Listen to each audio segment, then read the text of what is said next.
ਅੱਜ ਆਪਾਂ ਕੰਮ ਕਰਨ ਗਏ ਸੀ ਪਿੰਡ ਵਾੜਾ ਭਾਈਕਾ ਅਤੇ ਉੱਥੇ ਪਹਿਲਾਂ ਆਪਾਂ ਵੋਲਟਾਸ ਦਾ ਏਸੀ ਡਿਸਮੈਂਟਲ ਕਰਨਾ ਸੀ। ਉਸ ਤੋਂ ਬਾਅਦ ਆਪਾਂ ਲਾਉਣਾ ਸੀਗਾ ਜੀ LG ਦਾ ਫਿਕਸ ਸਪੀਡ ਏਸੀ।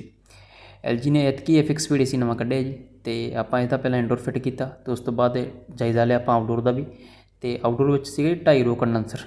ਹੁਣ ਅੱਜ ਕੱਲ੍ਹ ਆਪਾਂ ਜਿਹੜੇ ਹੈਵੀ ਡਿਊਟੀ ਏਸੀ ਹੁੰਦੇ ਉਹਨਾਂ ਵਿੱਚ 2 ਰੋ ਕੰਡੈਂਸਰ ਹੀ ਹੁੰਦਾ, ਪਰ ਇਹਦੇ ਵਿੱਚ 2.5 ਰੋ ਕੰਡੈਂਸਰ ਲੱਗਾ ਹੋਇਆ ਸੀਗਾ ਜੀ।